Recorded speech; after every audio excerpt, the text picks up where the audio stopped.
It's Wednesday, January 19th. Thank you for tuning in. And just 3 real quick chapters today, and a lot of stuff to cover, so we'll hit the ground running.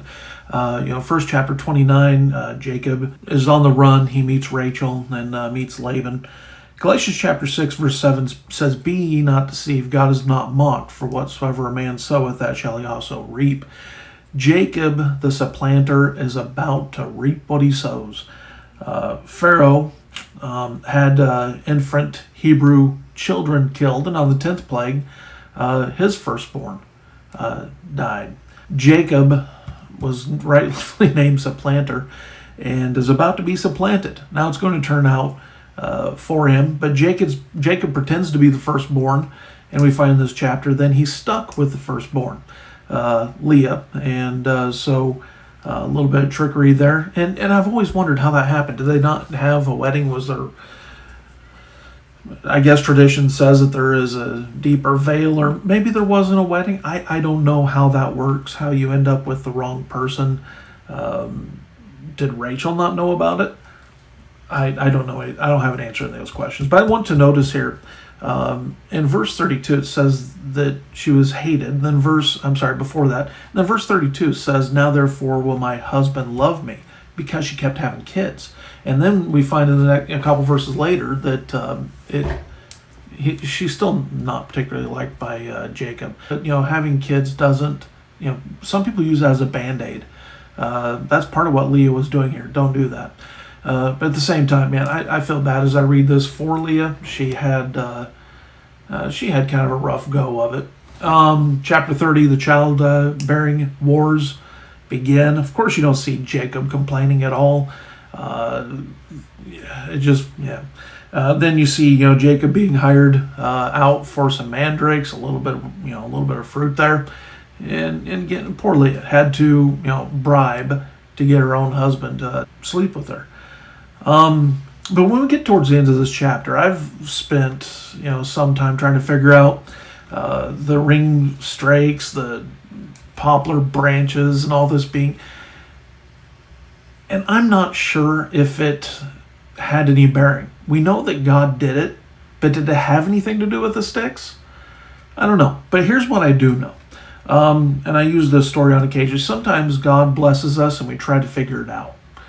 But when that happens, when God blesses us, sometimes we don't know why.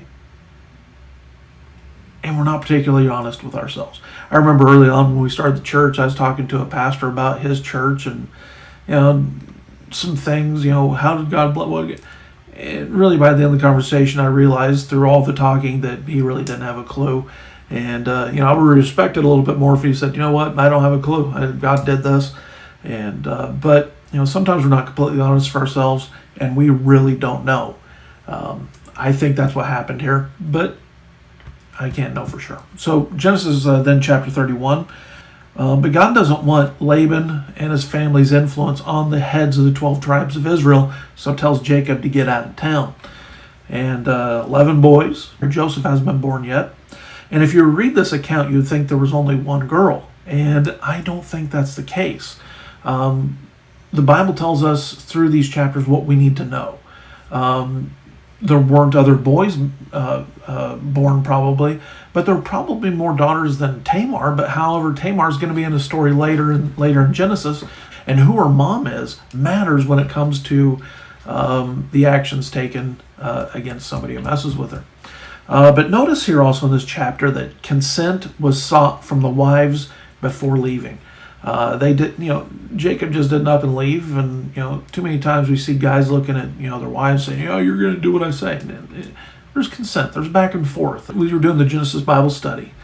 Lisa, my wife, had some great insight when I asked her opinion, because there's something about Rachel and Jacob that just doesn't seem to ring right for me.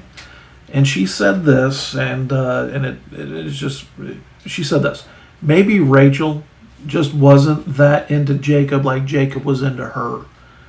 And when I read this, I think that answers a lot of my questions. I think, where was Rachel while Leah was getting married to Jacob? Was she tied up somewhere? But Jacob in this chapter also realizes he can't run from God, and the sooner we learn that, the better. And then the chapter ends with the Mizpah covenant. And the one thing that I like that Laban says, hey, you mess with my daughters, I'm coming for you.